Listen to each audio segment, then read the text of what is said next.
أعوذ بالله من الشيطان الرجيم.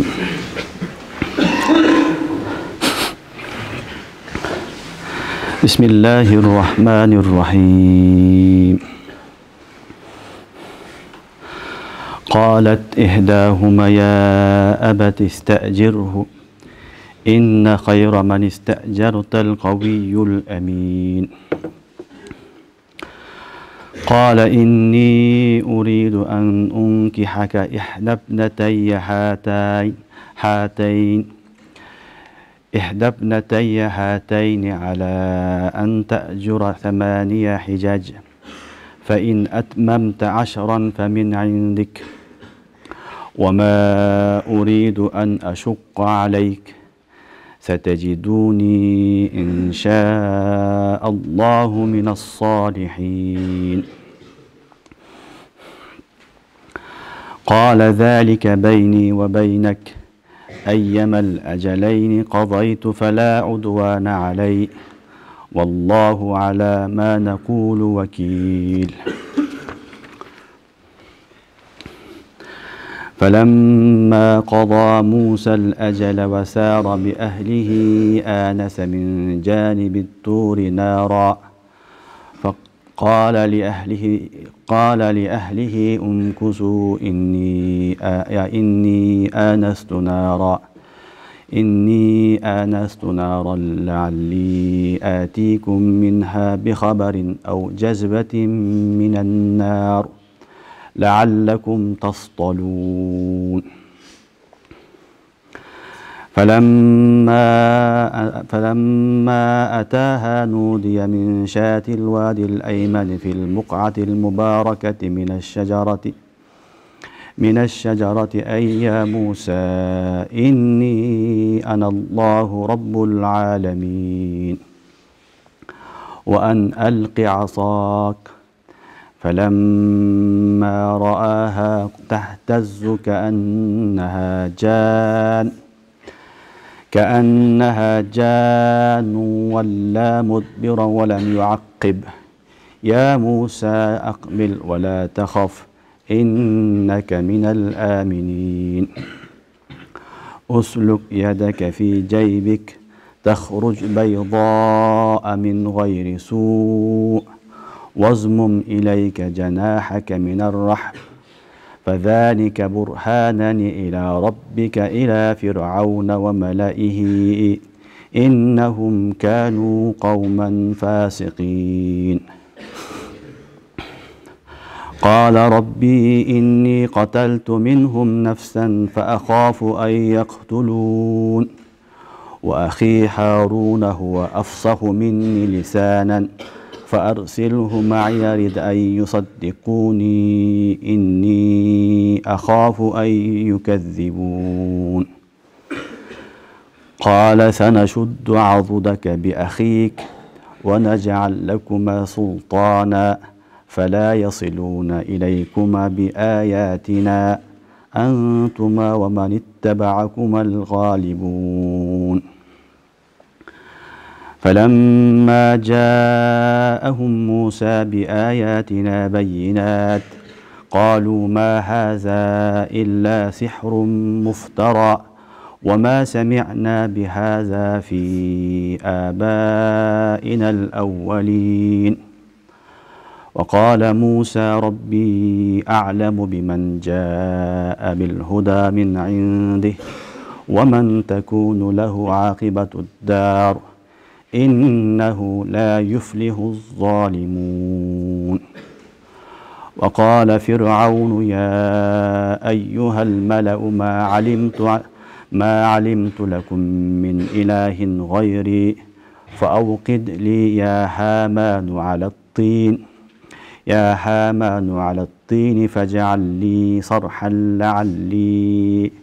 لعلي أطلع إلى إله موسى وإني لأظنه من الكاذبين. واستكبر هو وجنوده في الأرض بغير الحق وظنوا أنهم إلينا لا يرجعون.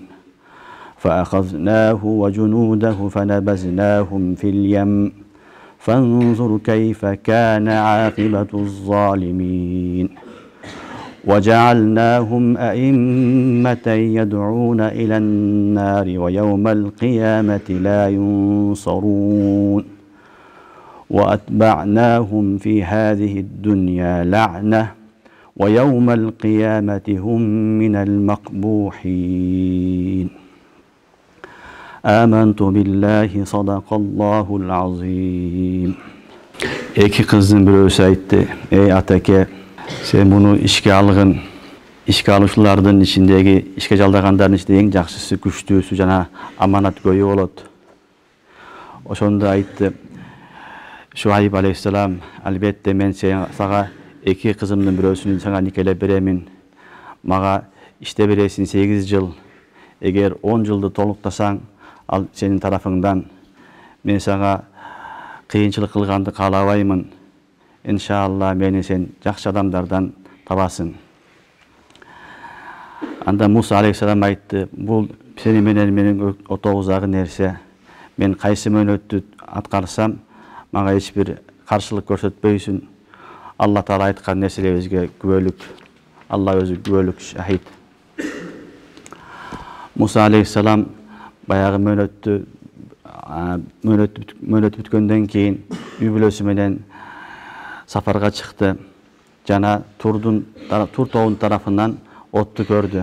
Ошондо үй бүлөсүнө карап, ушул жерде тургула, мен отту көрдүм. Мүмкүн оттун астына барып силерге бир жакшы кабар же оттон бир тутан отун алып, бир шам отун алып келемин. Мүмкүн аны менен силер сынарсыңар деди. Кийин ошол тоонун астына барганда берекелүү Тур тоонун оң тарафынан бир дарактан үн чыкты. Эй Муса, албетте мен Аллахмын, Раббул Аламин. Колуңдагы таягың таштагандан кийин анын кыймыл аракетин көрдү. Кыймыл аракети жылан сыяктуу эле. Ошондо аркага карап чегинип коркту. Аркасын караган жок. Алла Таала айтты, эй Муса, астыңды кара, коркпогун, албетте сен амын тынчтыктагы адамдардансың. Колуңду салгын чөнтөгүңө, ал колуң чыгат, аппак болуп, эч бир оорусуз. Жана колуңду кайра дениңе алып келип жабыштыргын коркуудан. Мына ушул экөөсү Раббиңдин сага берген далилдери Фир'аунга жана анын аскерлерине. Албетте алар бузук коом эле. Ошондо Муса алейхиссалам айтты, эй Раббим, мен алардан бир адамды өлтүргөнмүн. Мен коркомун алар мени өлтүрүп коюштарыны. Менин бир тууганым Харун ал мага караганда чеченирээк, аны менен кошо жибергин, мага жардам берсин. Алар мени тастык кылар, мен аларды жалганчы кылышынан коркомун. Алла Таалам сени билегиңди бекемдейбиз бир тууганың менен, жана сени экөөңө тең бир сүр беребиз. Алар сага келише албайт. Биздин белгилер менен албетте сени эргешкендер, булар гаалип, жеңүүчүлөр. Жана Муса алейхиссалам аяттар менен, ачык аяттар менен келгенде айтышты, бул болгону токулган сыйкырчылык. Биз авалгы, мурдагы ата-бабаларыбыздан унуккан эмеспиз.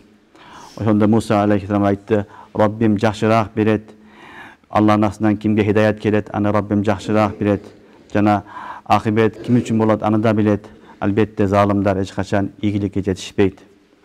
Ошондо Фир'аун айтты, эй Хаман, Фир'аун айтты өзүнүн вазирлерине, мен силер үчүн өзүмдөн өткөн Кудайды көргөн жокмун. Эй Хаман, мынау ылайга от жаккын, андан бир чоң үй кургун, сарай кургун. Мүмкүн мен Мусанын Кудайын табамын. Мен ойлоймун албетте жалганчы деп. Ал жана анын аскерлери жердин бетинде эч бир акысы жок, текебир болушту. Алар ойлошту, бизге кайтып келбейбиз деп. Биз аларды, анын аскерлерин баардыгын кармап деңизге чөктүрдүк. Кара эми алардын залымдардын акыры кандай болду? Аларды биз тозокко чакыруучу имам кылып койдук. Кыямат күнү аларга эч бир жардам берилбейт. Аларга бул дүйнөдө лаанат ар дайым ээрчип турат. Жана кыямат күнү алар eң жаман көрүнүштө болушат. Кысас сүрөсүнүн 25-аятынан 41-42 аяттарга чейинки аяттар. Biz өткөнгү сабактан бери, экинчи сабактан бери Муса алейхиссаламдын окуясын окуп атканбыз. Муса алейхиссалам Мадиянга барып, баягы суу берип, эки кызды сугаргандан кийин анан ошол жерге барып баягы көлөкөгө барып туруп дуа кылат. Kur'an-ı Kerim'de Allah Subhanahu ve Taala ayet ediyor: "Velemma warada ma'a Madyan vajada alayhi ummatan minan nas yasqun ve vajada min dunihim imra'atayn tazudan qala ma khatbukuma qalata la nasqi hatta yusdira ri'a ve abuna şeyhun kebir fasaqa lahumma thumma tawalla ila adh-dhill." Allah'a su berip, Allah suyunu içkenden keyin kölökögө barıp dua kılat. Faqala rabbi inni lima anzalta ilayya min khairin faqir. Musa aleyhisselam joldan keldi, jolooçu, musafir, jegenge tamagı jok, içkenge suusu jok, jatkanga jeri jok, jumuşu jok. Uşunday abalda Allah subhanahu wa taala kayrıldı. Allah subhanahu wa taala oşol zaman duasını kabul kıldı. Demek bar joktan ümit üzülgöndө bir gana Allah'ın eşigi açılат. İnsan dünyadagi tanışından, baylığından, bilginden büt barın ümitini üzüp Allah'a jakındaganda Allah subhanahu wa taala gayıbıdan özünün jardamını eşigini açat.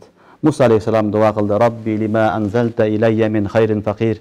Ey Rabbim, sen bergen baylıktın bardığına, jakşılıktın büt barına muhtajımın. Kiyimge muhtajımın, üyge muhtajımın, tamakka muhtajımın, büt barına muhtajımın dedi. Allah subhanahu wa taala duasını kabul kıldı.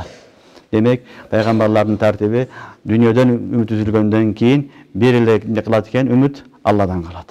Atаңdan ümit üzülgöndө, balаңdan, ayalыңdan, kızыңdan, bir tuğandarından, dostlarından anda hiç korkboş gerek, oylonboş gerek bir zat var. Allah subhanahu wa taala al gayiptin eşiklerini açat.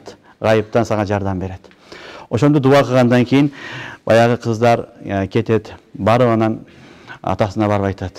Neye tez kelip kaldыңар dese bir adam kelip bizge ne kıldı? Malları sugarганга jardam berdi. Жақшы адам екен. Ошону бизге кызматчы кылып алсаңыз жакшы болот дейт. Себеби сиз карып калдыңыз, биз аял затыбыз, биз барып эркектер менен аралашып иштей албайбыз. Ошон үчүн бизге бир кызматчы керек. Ошого ушул жакшы аманаткөй, күчтүү адам экен. Ушуну ижарага алыңыз деп не кылат? Сунуш берет. Мына ушул жерден Кур'ан-ы Керимде Алла Таала айтат: "Qalat ihdahuma ya abat ista'jirhu." Ошо эки кыздын бирөөсү айтты: "Ey атаке, ya abati, ya abi" деген söz балдар.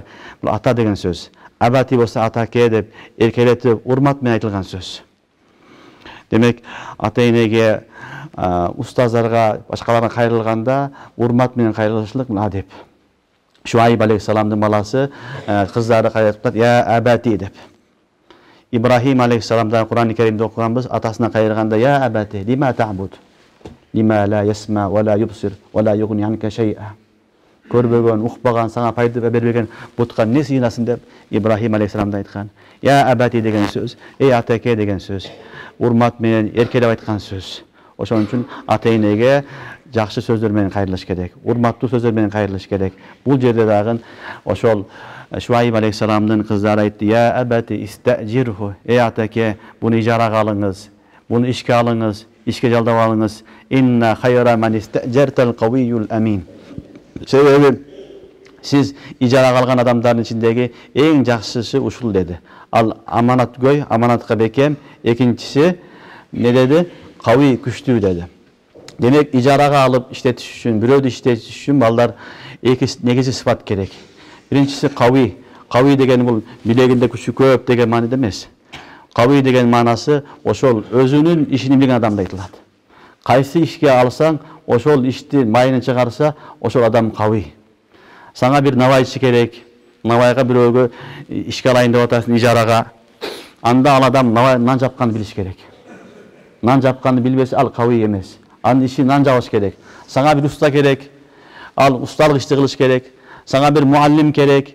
Sana daga bir kızmat adam gerek. Oşol kızmatını jakşı bilgen adam boluş gerek. Oşonun üçün aytты: "Ey ateke, bunu biz işke alaylık, bunu jaldap alaylık." Sebebi bul kavi eken dedi. Sebebi kaviligini gördü. 10 adam götөрgөн taştı Musa aleyhisselam özü götörüp jıldırıp koydu.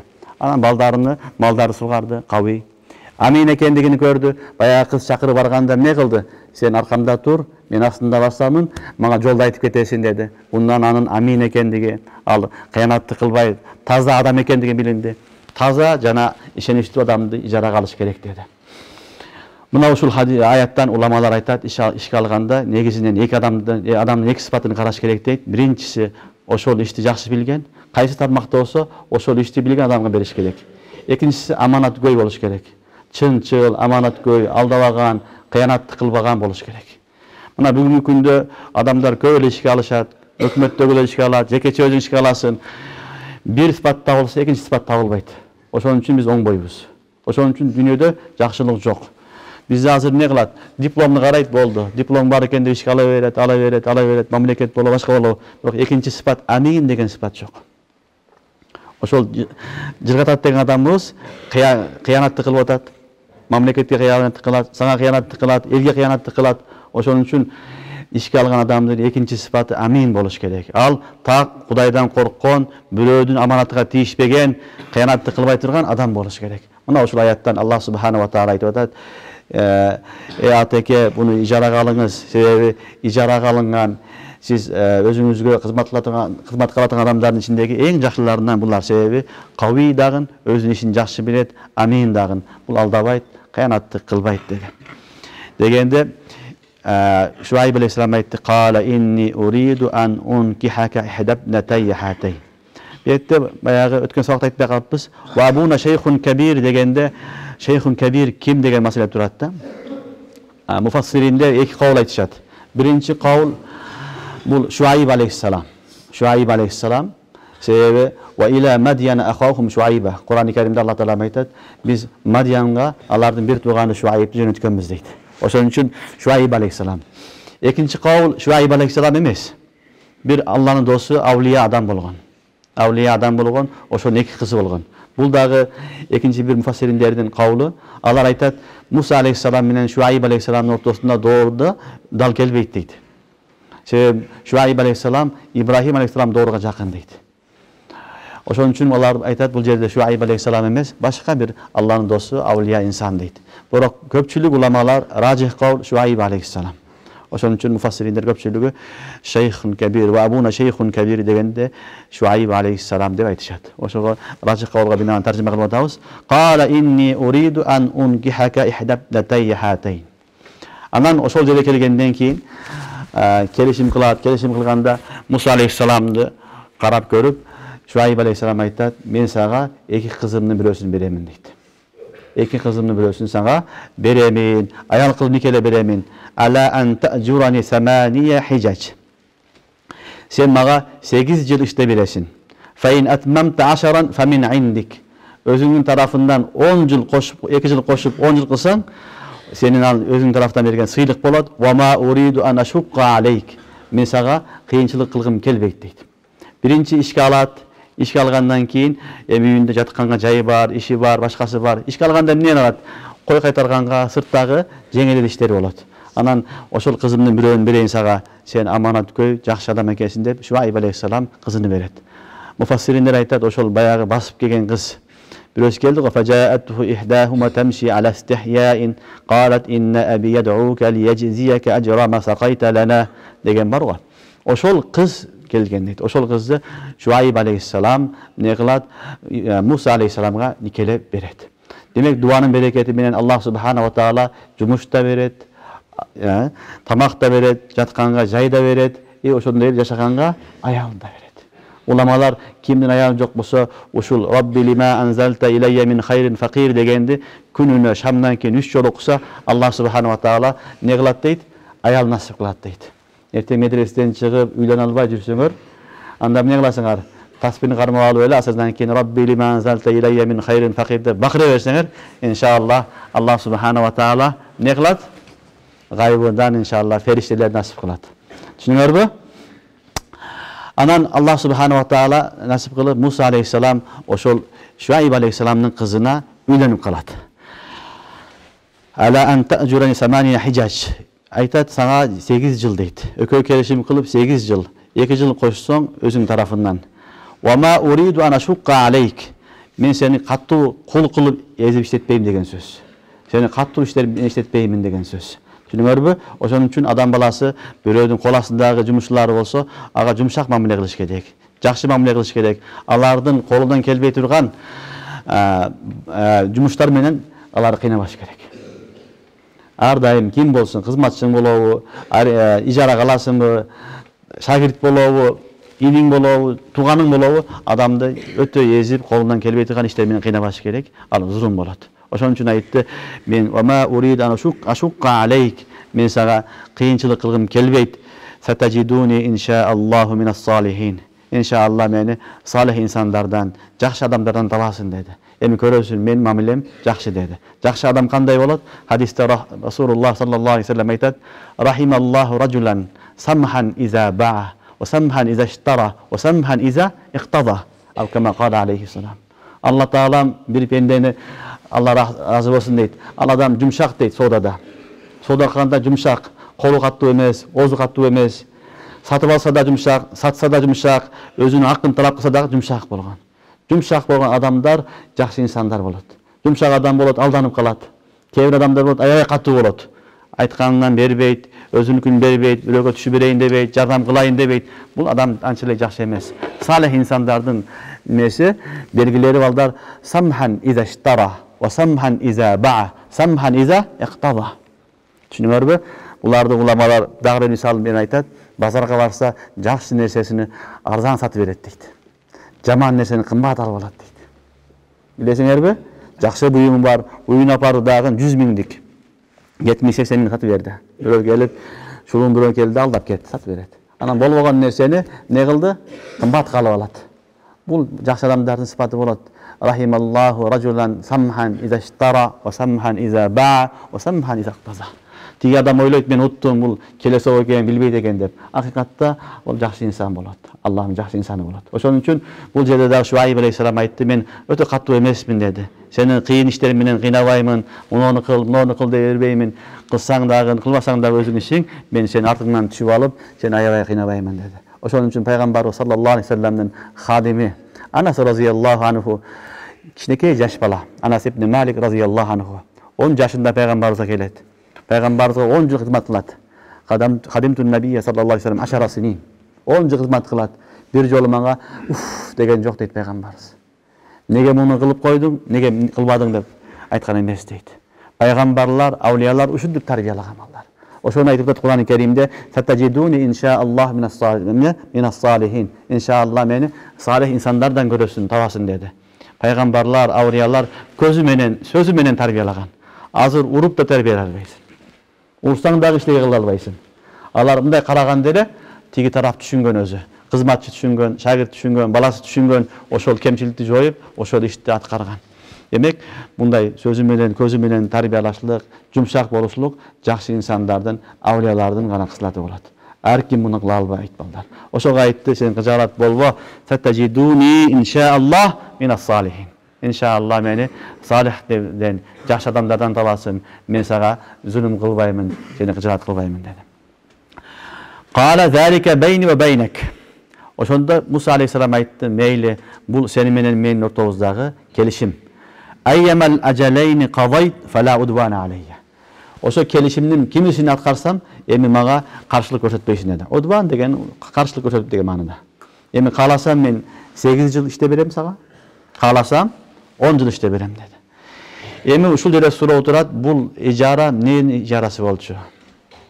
Кээ бир уламалар бул ижара махр болгон дейт. Махр болгон дейт. Ижара эчтекеси жок, махр бериш керек эле. Махрга ошол Муса алейхиссалам не кылды дейт? 8 жыл, балки риваяттарда 10 жыл иштеп берди дейт. Ушул риваяттан уламалар эгерде махрдын ээлери, аялдын ээлери эчтекең жок болсо, иштеп бер десе, иштеп берсе махрга болот дейт. Аминхум ханафия. Кээ биргилер болбойт дейт. Кээ биргилер болбойт дейт. Демек, аял кишини жөнөкөйдө алып алганга болбойт, аны махр менен, белек менен, урмат, сый менен алганга аракет кылыш керек. Пайгамбарыбыз саллаллаху алейхи ва саллям хадисинде айтат, мубарак хадисинде. Хадистин маанасы, Алла Таала Мусага рахым кылсын, өз нафсыны ижарага берди, лииффати фаржи. Өзүнүн нафсыны сакташ үчүн жана курсагын тойгозуш үчүн дейт. Пайгамбарлар өзүнүн нафсыны, курсагын тойгозуш үчүн ушул ишке барып, өзүнүн малдарын багып, өзүнүн жанын бакканмын дейт пайгамбарыбыз саллаллаху алейхи вассалам. Вама буиса набийюн илля факад ра'ал гhanam. Канча пайгамбар келген болсо, бүт баары кой баккан деген пайгамбарыбыз саллаллаху алейхи вассалам. Ошон үчүн Муса алейхиссалам дагы ошол жерде эмне кылды? Өзүнүн курсагын тойгозуш үчүн, жана аялынын махрын бериш үчүн ошол жерде Шуайб алейхиссаламдын үйдөгү кызматтарыны жана малыны бакканы сугарганга ошол жерге ишке кирди. Түшүнүңөрбү? Ошону айтып атат. Бейни ва бейнек айямал ажалайни кадайту фала удвана алейя. Эки келишимдин кимисин аткарсам, мага эч бир зулум жок. Валлаху ала ма накулу вакил. Биз айткан сөзгө Алла күбө дейт. Себеби башка эч ким жок. Шуайб алейхиссалам, Муса алейхиссалам, башка адам жок болгондон кийин үчүнчү ким? Аллах. Эми Аллах күбө. Ошол сөзүбүзгө Алла күбө болсун деди. Falamma qada Musa al-ajal. Musa aleyhisselam ошол мөөнөттү бүтүргөндөн кийин, мөөнөт аяга жеткенден кийин, wasara bi ahlihi anasa min janibit turi naran. Falamma qada Musa al-ajal. Уламалар айтат, ажалдан мурат кайсы ажалды бүтүрдү? 8 жылды бүтүрдүбү же 10 жылды бүтүрдүбү деген суроо турат. Көпчүлүк муфассириндердин оюнда 10 жылды бүтүрдү Муса алейхиссалам. 10 жыл Муса алейхиссалам ошол жерде болот. Себеби пайгамбарлар эки нерсенин ортосунда болсо ар дайым жакшы ихтият жагын ихтияр кылышат. Ошол жерде сөз болуп калган экөөнүн бирөөсү деп ар дайым эмне кылынат? Авла жагыны, афзел жагыны ихтияр кылат. Ошон үчүн 10 жыл иштеп берейин ушул аксакалга деп 10 жыл Муса алейхиссалам иштеп берди дейт. Ушул кабыл ражих. Себеби пайгамбарлар балдар бирөөдөн бирдеке мамиле кылса, аны ошондой кайтарбайт, кошуп берет. 2 жыл кошуп 10 жыл кылып берди. Пайгамбарыбыз саллаллаху алейхи вассалам бирдеке сатып алса, дирхамга, ошо дирхамга бир дирхам кошуп бер деген. Эгер наби болсо, сатыла турган нерсе, анда аны көбүрөөк кылып бергиле деген. Жабир ибн Абдулла разияллаху анху айтат, бир атты пайгамбарга саттым дейт, жылкыны. Саткандан кийин пайгамбар саллаллаху алейхи вассалам баргандан кийин айткан күмүштү да берди, үстүнө кошуп да берди дейт. И атымды да кайтарып берип койду дейт. Расулуллах саллаллаху алейхи вассалам ушундай болгон. Ошон үчүн пайгамбарлар, Аллахтын достору, алар мындай бахыл болбойт, сараң болбойт. Алар мынтип эсептебейт. Алар Аллахтын рахматынан үмүт кылат, мүмкүн болушунча элге, махлукка жардамым тийсин дейт. Элге, махлукка жардамым тийсин, зыян болбосун дейт. Ошон үчүн бул жерде дагы фаламма qada Musa al-ajal, Муса алейхиссалам ошол мөөнөттү, яни 10 жылды бүтүрдү. Бүтүрүп 10 жыл жашап эми кайтты. Vasara bi ahlihi anasa min janibit turi naran. Sara bi ahlihi. Үй бүлөсү менен сафарга чыкты дейт. Үй бүлөсү менен деп атат, негизи эки адам болгон. Өзү аялы, бирок үй бүлөсү деп атат. Кур'ан-ы Каримдин адаты балдар. Үй бүлөсү дегенден билинди, бул адеп, адам баласы аялынын атын айтпаганга аракет кылыш керек. Жакшы инсандар, пайгамбарлар, аулиялар үй бүлөм деп эле сүйлөйт. Үй бүлөм деп алардын атыны айтыштын кажети жок. Албетте зарычылык болгондо гана айтылат, башка учурларда үй бүлөм деп айтылат. Азыр эми жакшы масурат деген сөз чыгып калды. Биздин келинчегибиз, масуратыбыз дейт, кээ бирлер атын айта берет. Атын айткан сөз балдар бул Магриптен келген, бул батыштан келген нерсе, маданият. Бул мусулмандарда күйөөсүнүн атын айтпайт эркек, эркек аялын айткан эмес. Башка сөз менен ошо бири-бирин урматтап чакырган. Бул жерде дагы Vasara bi ahlihi, көрдүңөр, үй бүлөсү менен деп атат. Үй бүлөсү менен Муса алейхиссалам сафарга чыкты. Анаса мин janibit turi naran. Турдун бир тарафынан, Тур тоосунун бир тарафынан от көрдү. Акыйкатта от эмес, бул жалын нур болгон, нурду көрдү. Qala li ahlihi umkusu. Дагы айтты, үй бүлөсүнө umkusu. Бул өзү жам сыйгасы балдар. Бул umkusi деген сөз өзү. Бирок карасаңар, бүт жам сыйгасын колдонду. Umkusu inni anastu naran la'alli atikum. Atiki деген жок. Демек, не болду? Адам баласы аялына кайрылганда дагы адеп, урмат менен кайрылыш керек. Араб тилинде сиз деген сөз жок. Сен деп кылат. Араб тилинде урмат сөз жам сыйгасында болот. Какум, лака ва лакум деген сөз билесиңерби? Лака деген бул сен деген сөз. Лакум деген сизге деген сөз. Көпчүлүккө да кетет, бул сылыкта сөз. Ошон үчүн Муса алейхиссалам колдонгон сөздөргө карасаңар, бүт бардыгы жам сыйгасы бул адеп болуп атат аялга болгон мамиледе. Адам аялыга дагы сиз деп жумшак сөз менен кайрылыш керек. аялга дагы жумшак, жакшы сөздөр менен кайрылуу бул пайгамбарлардан калган нерсе. Пайгамбарлардан келген жол. Муса алейхиссалам өзүнүн аялына кайрылып атканда айтып атат: "Qala li ahlihi umkusu." Үй бүлөсүнө айтып атат: "Бир аз туруп тургула. Inni anastu naran." Мен от көрдүм. "La'alli atikum minha bi khabar." Мен ал жерге барып, бир жакшы кабар таап келемин. "Ау jazbatin minan nar." Же бир шам жакканга, от жакканга бир чогалып келемин. "La'allakum tastalun." Мүмкүн силер ысынып аларсыңар деди. Себеби алыс сапар, Мадияндан чыкты, Шам тарафтардагы эмне болот, суу катуу болот. Ошого үшүп калышты, от болсо, отту алып келип ысынамын деди. Демек, бул аяттан биринде адам өзүнүн өмүрлүк жарыга, башкасына дагы сылык мамиле кылыш керек. Сылык, жумшак, жакшы сөздөр менен. Канчалык аялга жумшак сүйлөсөң, Алла Таала ошончолук даражаңды көтөрөт. Канчалык урушсаң, ошончолук сен кор болосуң. Аялың астында дагы, элдин астына дагы урушуп абырың кетет. Түшүнүңөрбү? Ошон үчүн пайгамбарлардын тарикасын карасаңар, аялына дагы сиз деп кайрылды. Umkusu inni anastu nara la'alli atikum minha bi khabar aw jazbati minan nar la'allakum tastalun. Falamma ataha. Kur'anda Allah aytat, ошол жерге келгенден кийин nudiya min shatil wadil ayman fil buq'atil mubaraka min ash-shajara. Musa aleyhisselam баягы жерге барганда, ошо Тур тараф тоонун оң тарafından берекелүү жерден дарактан үн чыкты. Ne деген үн чыкты? Ай я Муса, инни аналлах. Муса, мен Аллахмын, Аллах Раббул аламин. Мен Аллахмын, Аллах Раббул аламин деп Аллах субхана ва таала не кылды? Өзүнү тааныштырды. Муса алейхисаламга ошол жерден баштап вахилик түшө баштады балдар. Түшүнүңөрбү? Муса алейхисалам Мадияндан чыгып баратканда Аллах субхана ва таала не кылды? Вахи түшүрдү.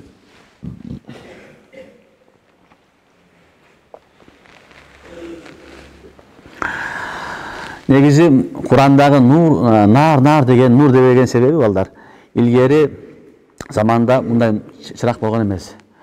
Кечки жуук, кечинде бир жерден жарык чыгып турса, ал бир гана от болгон да. От чакканда гана жалын чыккан. Башка жолу болгон эмес. Ошон үчүн Куран-ы Карим ошол нерсени эске алып, наран деп нарды эске алып атат. Түшүнүңөрбү? Себеби ал азыр эми светтин доору, өнүккөн доор, бир жерде болсо свет жанып турат, башка болот, машиненики билип алабыз, телефондугу деп. Ал убакта бир гана от чакканда, ошол отундун гана нуру болгон. Ошон үчүн Куран-ы Каримде ошону эске алып, нара деп атат. Муса алейхиссалам Турга барганда оң тарафынан дарактан үн чыкты. Я Муса, инни аналлах Раббул аламин. Буларды балдар кеңири маалыматтарын биз Сурат Тахада окудук. Андан астында Сурат Намлда окудук, кыска кылып. Ошон үчүн тезирээк өтүп кетебиз бул жерден. Бул жерде Аллах субхана ва таала өзүн тааныштырып, бул дарак Аллах эмес. Аллах субхана ва таала дарак эмес. Бирок Аллах субхана ва таала кээде бил васита, бир экени себептүү өзүн тааныштырат. Түшүнүңөрбү? Муса алейхисалам айтат, ал үн мага келгенде бир тарафтан келген жок дейт. Астымдан, үстүмдөн, оң тарафтан, сол тарафтан, бүт тарафтан келди. Менин бир гана кулагым эмес, менин денемдин бүт бардыгы ошол үндү сезди дейт.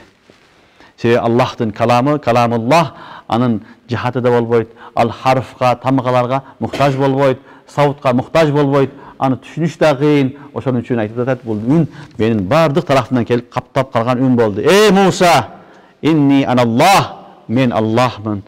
Раббул аламин, бүткүл дүйнөнү тарбиялаган, жараткан мен деп Аллах субхана ва таала кайрылды. Ван алqi асак. Анан Алла таала айтты, эми колуңдагы таягын таштагын деди. Сафарга чыккан эди, сафарга чыкканда балдар таяк алып алган жакшы нерсе болот. Таягыңа жакшы, бирдекеден коргоңго жакшы. Ошо таягы менен баратканда Аллах субхана ва таала айтты, өзүнү тааныштырып, жана коркпош үчүн, пайгамбар экенин билдириш үчүн далил катары, карамат катары, мужиза катары Алла таала меледи, ан алqi асак. Колуңдагы таягыңды таштагын деди. Фаламма раха тахтаз кааннаха жан валла мудбиран. Таштаган замат эле баягы межи таягы титиреп кыймылдай баштады. Кааннаха жан, жылан сыяктуу. Валла мудбиран. Муса алейхиссалам артка качты. Валам юаккиб, артка караган жок. Коркконунан артка карабастан Муса алейхиссалам качты. Биз өткөн сабакта да айттык, инсанда табий коркуу болот. Бул пайгамбарда да болот. Инсан ушундай жаралган. Ал пайгамбарлыкка, валиликке каршы келбейт. Düşünürmü? Al insanın tabiatı, al tabiatına bola beretigen nerse. La khawfun aleyhim ve la hum yahzanun degen ayatlar ve fil ahireh. Al ahirette Allah'ın aslında Allah korkpay degen söz. Dünyada insanın tabiatıyla peygamberlerde dağın korku sezimleri bola beret. Oşon üçün Allah Taala aytты, korkpa, sen kırat bolma dep Allah Taala eskertdi. Bu jerde alдар kıskala, biro Kur'an-ı Kerim'de başka jerde aytat: "Ve ma hiye bi yaminika ya Musa?" Qala hiye asay atawakkalu biha ve ahush atawakkalu aleyha ve ahush biha ala ganami ve liya fiha ma'arib ukhra. Oşontup süйлöşöt. Anan Kur'an-ı Kerim'de bilesinger Musa Aleyhisselam'ın asasında 3 söz kollanat. Biyette ki anne haccan. Fe izâ hiye su'banun mubin. Bakın. Hayyetun tas'a. 3 türlü söz kollanat. Büt bardık yılandın türleri varlar. Su'ban degen çoğun yılanda aytat, ajdarı boğan. Can biyette yılan. Hayya kişineke yılanda aytat. 3 sıfatlı alıp kelgende maksat çoğun tayak boğan menen, çoğun yılan boğan menen anın kıymıl hareketi kişineke yılanday boğan deydi. Bu ne mucize bolgan nerse bolot. Oşo tarakta Allah Taala aytdı. Algın, taştagın dedi. Taştadı. Keyin aytdı Allah Taala: "Aqbil ve la takhaf." Aslında jür ve la takhaf, korkma, inneke minel aminin. Usluk yedeke fi ceybik. İkincisi ne mucize? Kolundu kökürögüne salgın degen söz. Ceyipte kökürök nima aytat? Munda aytılат. Düşünürmü? Kolundu ne kılgın?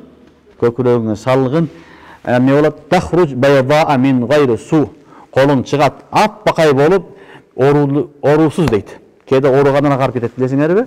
Orusuz ele kolun nurlu bolup çıgat. Vazmum ileyke cenahake minar rahb. Ayttat Kur'anda vazmum keyin kayra oşonu salgın deydi. Özüңdün emeňe, emnege çöntögüňe je bolsam kökürögüňe minar rahb korkkandan. Demek Allah Subhanahu wa Taala Musa Aleyhisselam'a iki mucize berdi. Birincisi asa Musa Aleyhisselam'ın tayağı. İkincisi kolu. Yadu bayda. Kolunu şunda kılıp salsa nurlu kol çıgat ele. Kayra uşunu salıp koysa kayra kolu öz koluna kelet ele. Düşünüňerbi? Muna uşunu Allah Taala aytdı. Vazmum ileyke cenahak. Kayra oşol janahыңды, kolуңду эмне кылгын? Kayra uşul жерге койгун. Koyuştan muksat ulamalar aytat, oşol nurlu kolu kayradan özün avalıga, kadimki avalına kaytıp kelet deydi. Bir manası. İkincisi manası ulamalar minar rahb degen söz turat. Gördüňerbi? Vazmum ileyke cenahake minar rahb degenden, korkudan degenden aytkan, korkkan uçurumda koluңdu çötögüňe, kökürögüňe salgın degen many aytkan.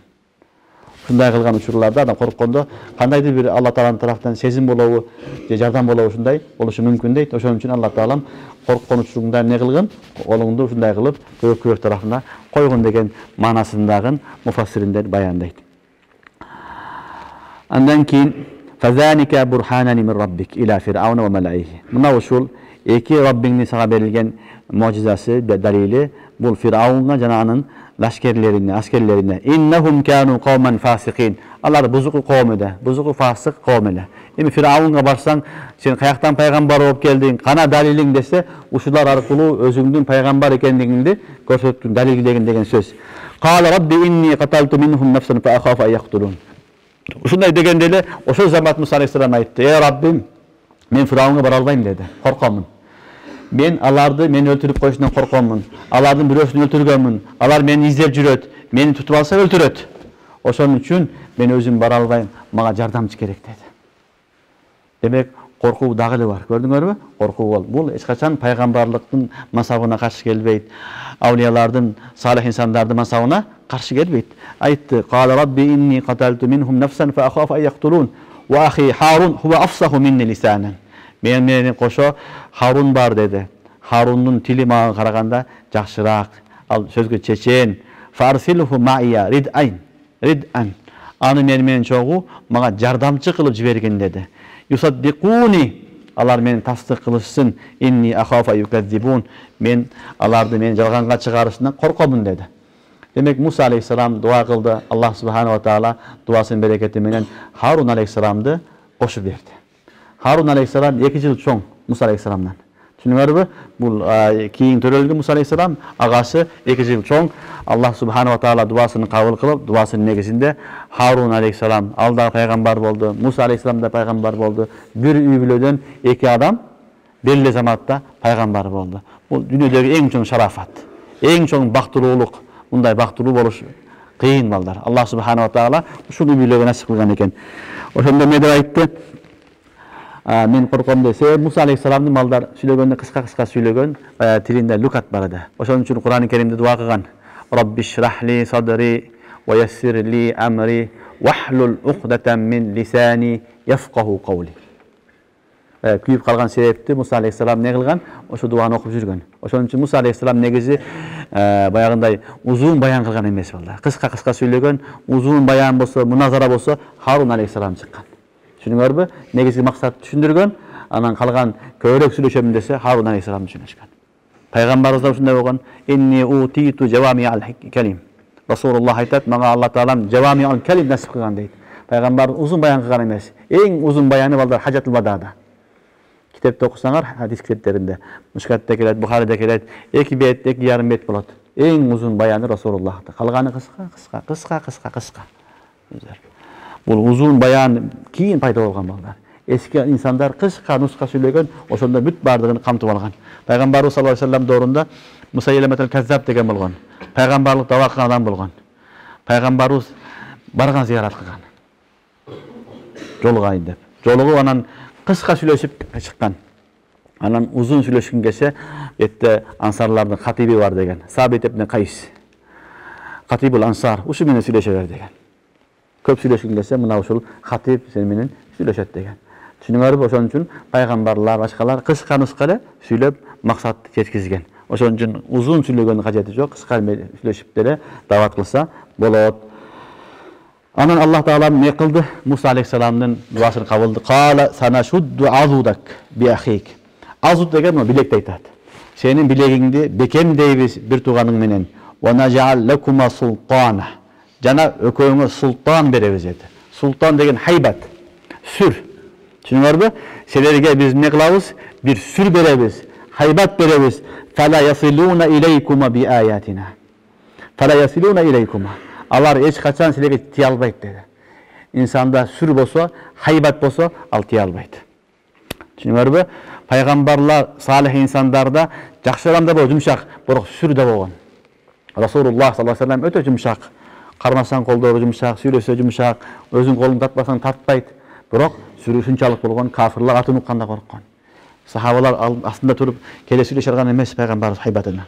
Ошон үчүн пайгамбарларда Алла таалам бир сүр берген, ал хайбат сүр менен кафирлар жакындагандан корккон. Айтты да, эми мен, Муса, Харун экөөбүз барсак, бийлик жок, башка жок, алыстан келет да, эчтекебиз жок, таяктан башка. Фираун менмин деген падыша, Кудаймын деп атат. Бизди жөн эле өлтүрүп коет. Dedi korkpogula naj'al lakuma sultana. Allah'ın emrine. Sizlerge ne kılamın? Ben bir sür beremin dedi. Bir haybat beremin dedi. Fala yasiluna ilaykuma. Onlar hiç kaçan sizlerge jetip kele albayt dedi. Hiç kaçan gelip sizlerge jamandık kıla albayt. Bi ayatina bu ballar muanaka bul aldığa da arkada ketebilir. Karılar bileti. Düşünüyordu. Fala yasiluna ilaykuma bi ayatina antum man ittaba'akum al-ghalibun. Davul öğret. Fala yasiluna ilaykuma bi ayatina. Toktop durup antum man ittaba'akum al-ghalibun. Ol da okulunu öğret. Bunu muanaka da aytılmadı. Düşünüyordu. O sonda manası fala yasiluna ilaykuma. Hiç kaçan sizlerge alar gelip ne kıla albayt? Düşmanlık kıla albayt, öldürü albayt, korkut albayt. Bi ayatina antuma ve man ittaba'akum al-ghalibun. Bizim ayatlar menen, mucize keremetler menen serer, jana serge ergeşkenler, uşular galip, uşular jеңүүчүлөр dedi. Allah subhanahu wa taala oşontup ne kıldı? Peygamberga duh berdi. Düşünüyordu, peygamberga duh berip Musa aleyhisselamdı, anan Harun aleyhisselamdı ökөөünü dünyadagi eng çoğun kafir Kudaymun degen Firavunga yönöttü. Firavunga yönötüp tutkanda Allah subhanahu wa taala mınday dedi. Ve qula lehu qawlan leyyina. Ve qula lehu qawlan leyyina. Barıp sen kafirsin, jıtkışsın, zalimsin degile dedi. Barıp yumşak söz aytkıla dedi. Oşon üçün dainin, davatçının, alımның sözü yumşak boluş gerek. Elderde yumşak söz menen, жылуу söz menen eldin içine giriş gerek. Жүрөгүнөн ордун алыш керек, ордун алыш керек. Ошондо сенин сөзүң таасирлүү болот, баяның таасирлүү болот. Кагып, урушуп, шилтеген менен эчтеке болбойт. Өзүңчө я катырдым мен, жаман уруштум дейсин, бирок акыйкатта ал баяның, ал сөзүң таасирлүү болбойт. Түшүнүктүүбү? Ошон үчүн Аллах субханаху ва таала эң чоң кафир. Ана раббукумул а'ла. Азыр биртем келет Кур'ан-ы Керимде. Кудаймын деген сөзү. Бирок ошого Алла баратканда Аллах субханаху ва таала ва кула лаху каулан лаййина. Ага барганда жумшак сөз айткыла. Лааллаху ятазаккар ау яхша. Кудайдан коркор деген сөз айтты. Фаламма жаахум Муса би аятина байинат. Муса алейхиссалам эми ошол муъжизалар менен, кереметтер менен барганда калу ма хаза илля сихрун муфтара. Баягы эле сөз. Бул сыйкырчы деди. Bunun bardığını özü sıyıkırlap aldı. Tayağı dağı sıyıkır, kolu dağı sıyıkır, sıyıkır köşötüp atat. وَمَا سَمِعْنَا بِهَذَا فِي آبَائِنَا الْاَوَّلِينَ. Biz bunday sözlördü, murdağı ata babamızdan uqqan emes biz dedi. Bir kuday var, ölösün, ölgöndөн keyin tirilesin, жақсылығын көрөsүn, соогуну, жамандык болсо тозокко түшөсүн деген сөздөрдү biz ата babamızdan эч кимден уккан эмеспиz. Болбогон жомок бул dedi. وَقَالَ مُوسَى رَبِّي أَعْلَمُ بِمَنْ جَاءَ بِالْهُدَى. Musa aleyhisselam cevap verdi. Rabbim жақсыраак bilet bimen jaa bil huda min indihi. Allah'ın nasından kim hidayet alıp gelgendi? Allah жақсыраак bilet. Ve men tekunu lehu akibatud dar. Jana ahiret dağın kimge berilet? Allah'ım жақсыраак bilet. İnnehu la yuflihuz zalimun. Allah zalimdarga iyilik berбейт. Hiç kaçan zalimdar iyilikке жетпейт dedi. Demek sen meni жалганчы деп атасың. Мен жалганчы эмесмин. Менин берилген бийлик, мага берилген нерсе Аллахтын тарафынан Аллах субханаху ва таала өзү мага берди. Kimge ahiretти берет? Акиба дар. Акибату дар балдар бейиште болушу мүмкүн, дүйнөдө болушу мүмкүн. Бул дүйнөдөгү сый-урмат дагын, ахиреттеги сый-урмат дагын kimge бериштигини Аллах субханаху ва таала өзү билет. Бирок акырында айтты: "Ла юфлихуз залимун. Иннаху ла юфлихуз залимун." Алла таала эч качан залымдарга ийгилик бербейт dedi. Залым дегенде биз көбүнчө бирөөгө жамандык кылганды түшүнөбүз. Залым балдар эки түрлүү болот. Бир залым болот, бирөөгө зулум кылат. Бир залым болот, өзүнө зулум кылат.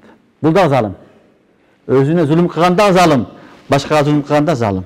Өзүнө кандай зулум кылат? Кээде бирөөдүн акысын бербей, айт башка кылат. Бул да зулум. Кээде hukukul ibad emес, hukukullah. Allah'tın akısına berбейт. Atkarbайт, bul da zalim. Namaz okubайт, zalim. Oruza karmabайт, zalim. Zekat berбейт, zalim. Hacılıkka barbasa, zalim. Sebebi hukukul ibad, Allah'ın hukukunu atkarmagan üçün erteң al adam ne olot? Cevap beret. Özünü özü kıynap tozakka düşüröt. Sebebi özünü zulüm kıldı bu. Oşun üçün la yuflihuz zalimin degenden bilindi. Zalim adam hiç kaçan iyilikке жетпейт. İyilikке жеткен адам өзүнү дагы карайт, өзүнө да зулум кылбайт, башкага да зулум кылбайт. Ушул адам залим эмес. Эгер башкага зулум кылбаса, бирок өзүгө зулум кылса, бул дагы залим туугандар. Мында билип алыш керек. Намаз окубайсыңбы, өзүңө зулум кылып атасың. Эртең Кудайдын астында жооп бересиң, жазасын тартасың. Себеби сен нафсыңа зулум кылдың. Бирөөгө зулум кылган жоксуң, өзүңө зулум кылдың. Ошон үчүн зулум кылган адам, залим эч качан ийгиликке жетишпейт деген маанасы. Kim Kudaydı tanıp, Kudaydan işlerini atkarmasa, farzlarını, biröydün birdekesini alıp berбей koysa, oşol dele zalim, oşol dele başka biröөгө ziyan bergen adam aldağı zalim. Ököö teң, hiç kaçan iyilikке жетпейт. Demek zalim emес, adilettүү adamlar gana, çınıgı Allah'tın pendeleri gana ne bolot eken? İyilikке жетишет, baktuluu insanlar boluşat. وقال فرعون يا أيها الملأ ما علمت لكم من إله غيره.